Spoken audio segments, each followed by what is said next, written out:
Welcome to the Women Who Changed the World podcast, the place where everyday women world changers share their stories to inspire, challenge, and equip you to change your world. Hi, this is Lori Miller. I'm coming to you today with excitement for our first ad, and here we are on Samantha's podcast. So thrilled. So to tell you a little bit about ourselves, we're a tea boutique company, mother and daughter, Victoria and myself, Lori. We're a team My Loyal Tea Company, might as well say that here. We have premium, organic, loose leaf tea. We want to get the toxins out of your bodies.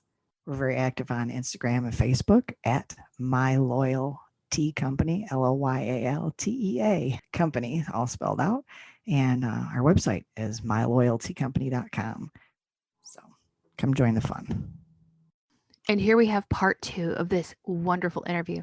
It had so many amazing things that to cut any out would be sad. There will be a bit of overlay from the previous episode, but that's to keep the conversation having flow and continuity. And with that, we are back. Well, you mentioned the first habit is water. Mm-hmm. And I drink a lot of water. I prefer water over just about anything. Mm-hmm. And I'm kind of weird how it's like, don't flavor my water. Just give me plain water. Right. I just want it. If you're going to flavor my water, really flavor it. But there are times when all I've drank is water and my stomach feels weird. It kind of feels tight and it's like you're on a ship or something. Yeah. Can you drink too much water and actually make yourself sick? Yeah. I mean, I was the same way, like when I was on that under eating and I just drank, bottles and bottles. I would need to get up to pee so much. But basically, if you have too much, it's like you're kind of flushing out some of the nutrients that your body needs. And so I think, start to listen to yourself. And there's, again, no precise amount. Typically, people would recommend half your body weight in ounces. And sometimes that may be a lot. So it's like 100 ounces, just see how you feel. But as you're saying, like for you, that might be too much, right? Or it might be too little. And so just start to pay attention as you drink water, and you'll start to pay attention to those cues. And oh man, yeah, you're maybe throwing off the pH balance level in your body. And but yeah, I think most of us typically historically are under drinking, but maybe you and I are like over drinking. It's like, oh, I drink too much water. It's like, dang it, just can't drink enough, drink too much. Yeah. I used to drink too much water when I was pregnant. Yeah. And so I would flush all of my electrolytes out. And the doctor is like, you need to chill. But I was so thirsty all the time. Right. And a friend of mine had recommended that I add like Celtic sea salt or pink Himalayan salt to my water. And it is kind of awkward at first. Yeah. But it really, really helped. Is there anything else like we could add to our water that's going to keep our electrolytes balanced, keep our pH level balanced, which is important for us girls? Yeah. And to keep us drinking when we don't want to drink. Yeah, I think the salt thing, you could do electrolytes. I personally love to use some essential oils. I love to use lemon or the citrus oils, which are just good cleansing in nature, but it's very satisfying. So what you're saying, sometimes I think we drink because we are dehydrated, but sometimes I think we drink because we're missing nutrients and we're just trying to drink, And so I think adding those things to your water, try not to add too much sugar, ladies, and even just be careful of even the the additives that have maybe artificial sweeteners.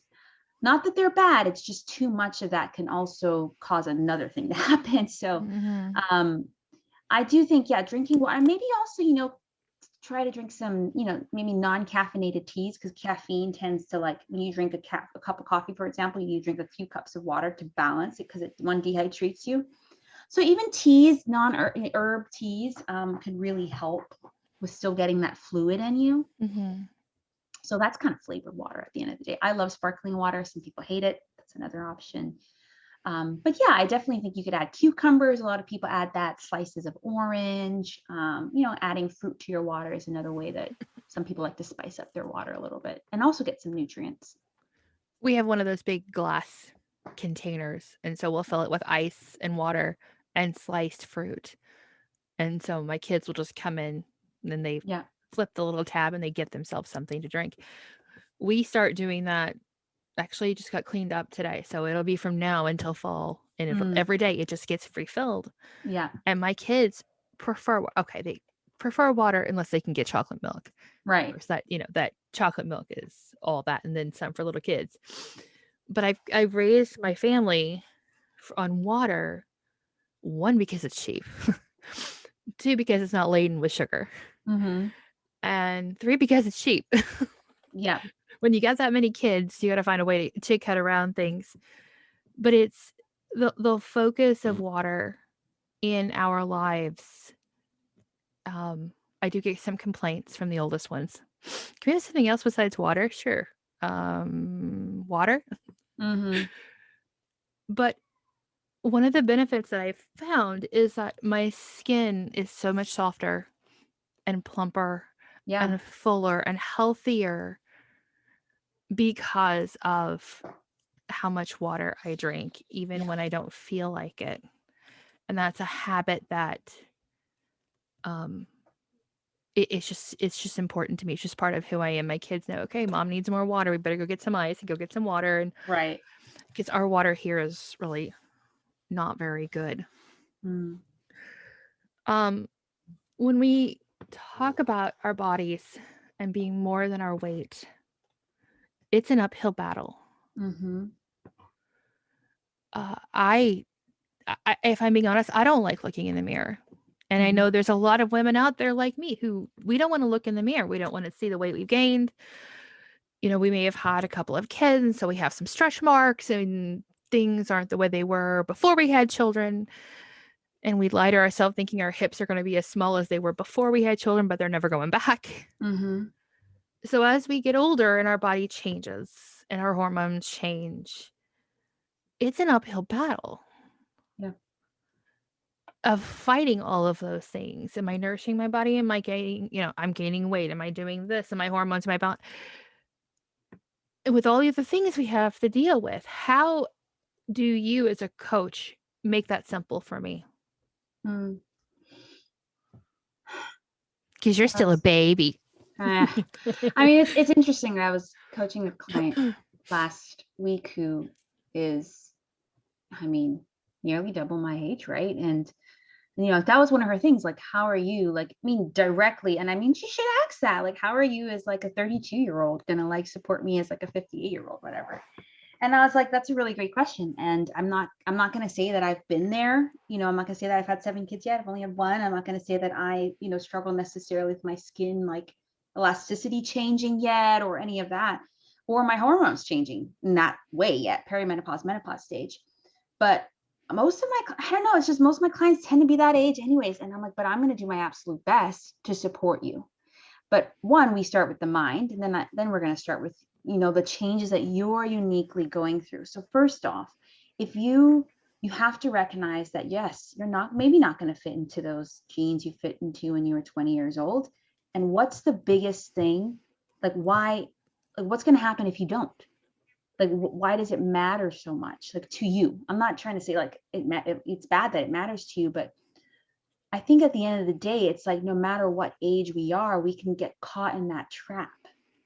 Some people get to 50 and or 60 and they're like, whatever, I'm good. Like, I had kids and grandkids, like, well, some people, we still struggle with it. And it is a battle. It is an uphill battle. But I believe, like, we left that session and she's just sitting in the fact that, like, wow, because I believe this, I'm not showing up in my full purpose or calling. Like, she knew that. She's like, she's writing, like, doing this. She wants to speak to people, and she wants to, when she speaking to people, for her to be focused on them versus wondering, like, what are they going to think about how I look? Because how many times do we really think? Let's all confess. We think people are thinking about us way more than they are, right? But we're like, so I just am like, you're right. Like, what if we showed up and we could just be so focused on the people we're serving and not worried about what they're thinking about us? And so you're right. Like, there are things that I have not experienced that my clients do experience. But I think how I try to go about that is holding a space for them to share, holding a space for them to explain how hard it is, and then figuring out together what are some ways that they, and uniquely in their age, their time, their situation, can move forward. And so I do know a lot about the health and wellness world because I've studied it and been a part of it for so long, but there are things I don't know. So if there are things I don't know, I'm either going to refer them to a resource, or I'm going to go and find support for them. And there's sometimes people come to me, I'm like, I'm actually not a good fit. I think this person is, because this is your biggest thing. Right. So at the end of the day, I want women to be well. And if that's working with me, great. If that's working with someone else, but I just want them to leave a call, whether it's a free call, whether it's a paid call, thinking like, I have what I need to be well. And that's exactly what I got in our hour 90-minute session. It's like, okay, I've got some place to start. I Right. have my elliptical in my other room, and You I've used did? it twice this Whoop, whoop. week. All right. That's good. Yeah, it was my parents. They weren't using it. I got it for free. Free is good. Yes. The thing is that you've talked about a few of your different clients that you've worked with. Mhm. We all seem to have the same problems. Mm-hmm. Mm-hmm. And it has to do, from what I'm seeing here, is that the mindset about ourselves, Yeah. mindset around food, Mm-hmm. and this really subconscious thought that people actually care about what we look like. Yeah. I mean, there are some people out there who are cruel. I mean, and Right. they will, in a language I'm learning, one of the sentences that they teach is, Mr. Why are you so fat? Mm-hmm. Mm-hmm. And I saw that and I looked it up and it's like, yeah, that's a very popular sentence to say. And I thought to myself, wow, those kids need to be smacked, Right. because it's rude to Mm-hmm. talk that way. And so as a parent dealing with my kids, how can I help them be consciously aware of themselves to eat healthy and to do Mm-hmm.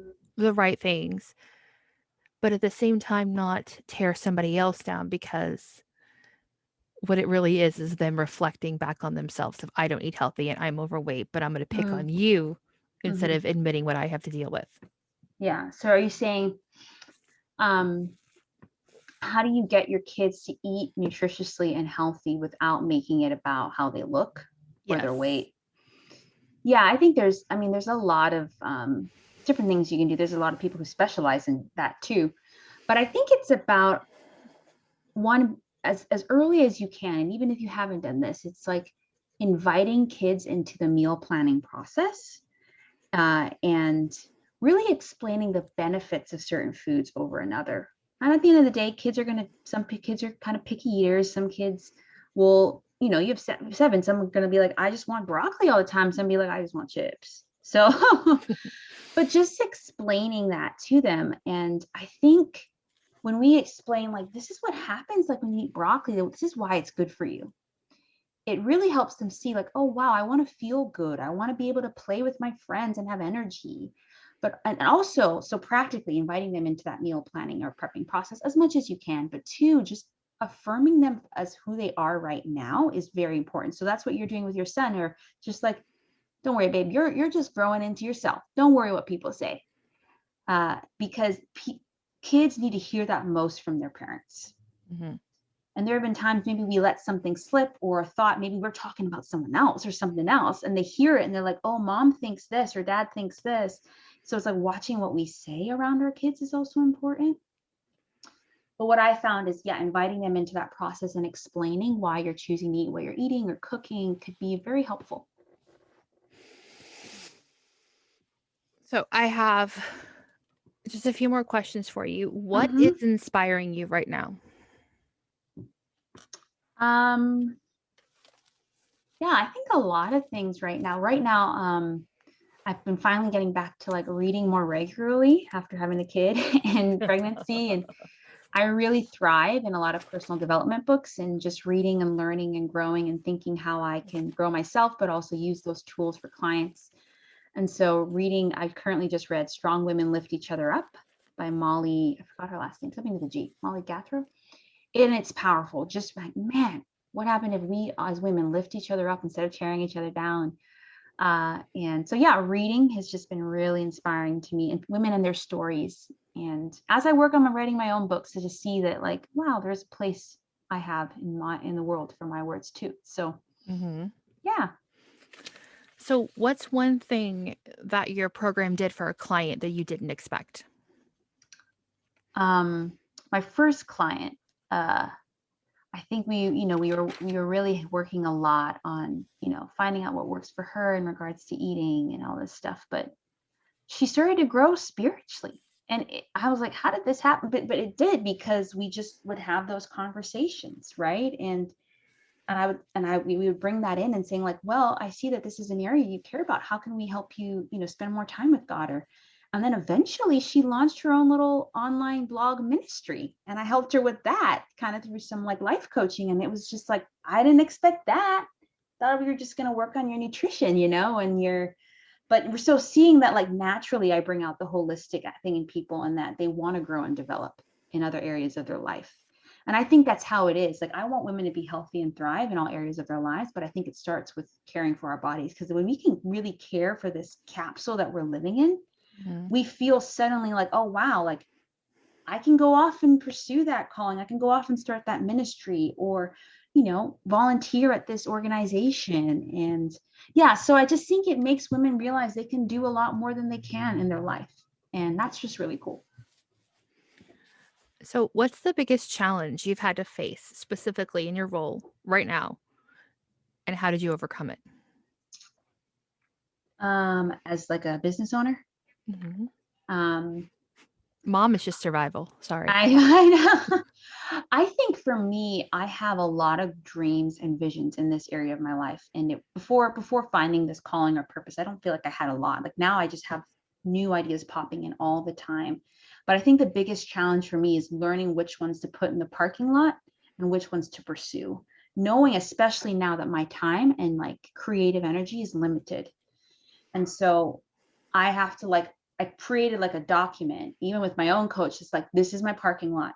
So a Clubhouse is a new marketing tool, but I'm like, I just can't personally enter in. I can be a guest, but I just can't personally enter in it. I just got to focus on the two and really build those up. Well, some other people, it's the opposite. So learning what things to pursue in the moment or in that season versus what things to pursue later is just hard, because I want to do it all, Right. but then it just doesn't allow me to go deeper in the things that I am currently really feeling led to and called to. That's a very wise thing from one mother to another Yes. to realize you only have so much time. Where Right. can I use it best? Right. So in the past 2 years, so I'm going to say 2 years because COVID threw everything off. What is the biggest mistake or failure you had in your business? And what did you learn from it?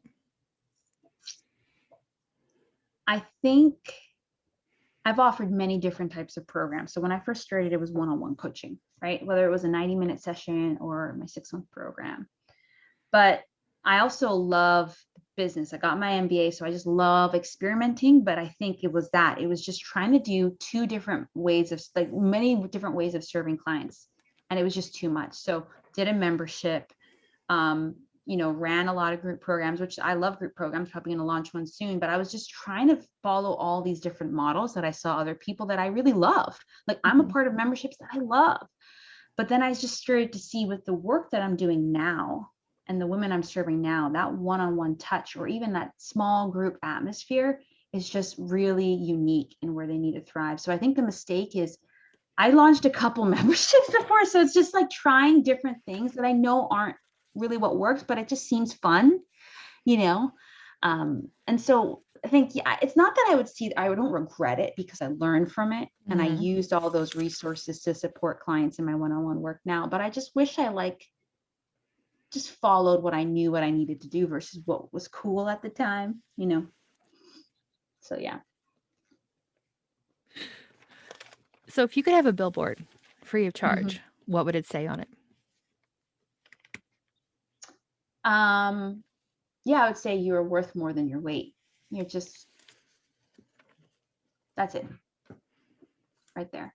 That needs to be a banner ad on everything you do. You're worth more than your weight. Yes. Worth overweight. So I'm going to throw this one out here. What should I have asked, but I didn't know enough to ask you about? Right now? It's I think you ask really great questions. Let me think about that. Okay, I'll let you throw that in the back of your mind. I'm going to Wait, add no, this one here. You got it? Okay. yeah. I think it's, you maybe touched on this, but just like the fact that it's a journey and you're going, basically when you're taking one step forward in your mindset, knowing you're more than weight, taking care of yourself, you may take a step back, right? Mm. And it's knowing that that doesn't mean you're failing. That's a part of the journey. Not every journey is just linear, like you're going to go straight up. Sometimes it's like this. It's like bumpy, you know? And so highs and lows, valleys, mountains. And so does that happen with clients within our sessions? Yes. Does that happen after? Yes. Does that happen in my own life? Do I take steps forwards and backwards even in my own more than your weight journey? Yes. But that doesn't mean I have failed. It doesn't mean that I've quit. It just means I'm human. And so I'm just going to learn from it and move forward. I talk a lot about this with clients who struggle with emotional eating. I literally did a podcast series on this saying how to prevent emotionally, but then literally one was like, when you emotionally eat, this is what you do, because it may happen, but what can you learn from it? And how do you really in that moment apply grace for yourself and say, oh, okay, this was happening. Okay, now that next time I know this is what's happening. So I'm armed with more tools. So yeah. But from a coaching perspective, from one coach to another, isn't that time where you end up being forced to take a step back? Could that be God's way of saying, okay, you need to look around, something's not working right, and reevaluate it so you can keep moving forward? It's a time of a lesson to learn instead of a time to beat yourself up over. Yeah. And it's also recognizing the season you're in, you know, like if you are in, it's very busy at work, kids, it's just you're homeschooling kids. Like, let's talk about that. I mean, especially women who didn't homeschool and have to do their full-time job while homeschooling because of COVID. It's like, that is total grace to yourself, learning how to adjust to that. And then that maybe you took a step back, but it's like, okay, in a season where you took a step back, it's like, okay, I needed to take a step back. Now I'm ready to move forward. Honestly, this is how me in my spiritual life right now. Before my baby, I could do as much quiet time and be with the Lord and journal and like read and all this thing. And then for 9-10 months, I had to just, I had to do it just when I could. And now, and I took a lot of step back from things, but now I'm like, I feel ready. I feel ready to dive back in. I might have missed out, quote unquote, on things, but I needed that step back. The Lord's always been with me, but now I'm ready to dive deeper in with him. Right.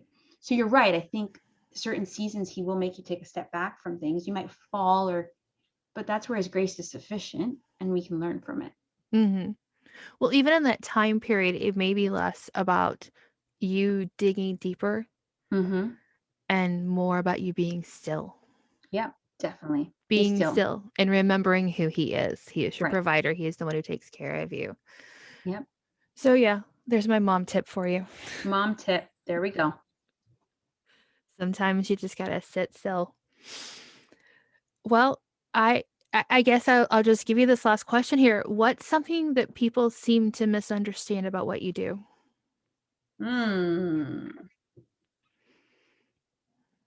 Well, maybe, you know, with this new kind of rebrand of like really focusing on women on more than your weight, it's like, that doesn't mean if you come to me and you say, I want to lose weight, that does not mean I'm going to say that's a bad idea. You shouldn't do that. What I'm going to sit there is like, okay, that's a goal of yours. All right, well, let's talk about why and how you can do that in a way that's loving to yourself, sustainable, and that at the end, if you lose that weight, well, not even at the end, how can you still care for yourself and love and really accept yourself now before you lose the weight? So I think that's maybe a misconception that might be happening now. It's just that I'm not saying weight loss is bad, because I was sustainable weight loss before. That was my brand. It's like, no, I still think that you can sustainably lose weight and that's an okay goal, but what's your motivation behind it? Because I want to deal with that, because as you're saying, you could lose weight and still not love yourself. And that's sad. So. Well, thank you so much, Brianne, for spending some time talking to me today. How can people find you? Yeah, so all my social media handles are MadeWell345. I'm on Instagram and Facebook the most. I have my Facebook group where I hang out the most, More Than Your Weight community, women's community. I have a podcast, More Than Your Weight podcast. And so those are probably the 3 places where you can touch base the most. And you mentioned about your freebie journal.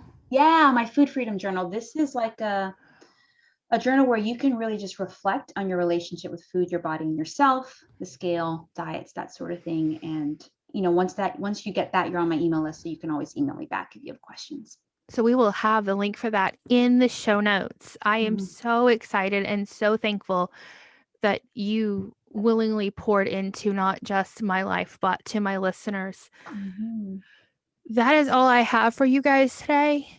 I will be seeing you soon. Take care. Bye. Hi, this is Lori Miller. I'm coming to you today with excitement for our first ad, and here we are on Samantha's podcast. So thrilled. So, to tell you a little bit about ourselves, we're a tea boutique company, mother and daughter, Victoria and myself, Lori. We're a team My Loyal Tea Company, might as well say that here. We have premium, organic, loose leaf tea. We want to get the toxins out of your bodies. We're very active on Instagram and Facebook at My Loyal Tea Company, LOYALTEA Company, all spelled out. And our website is myloyalteacompany.com. So come join the fun.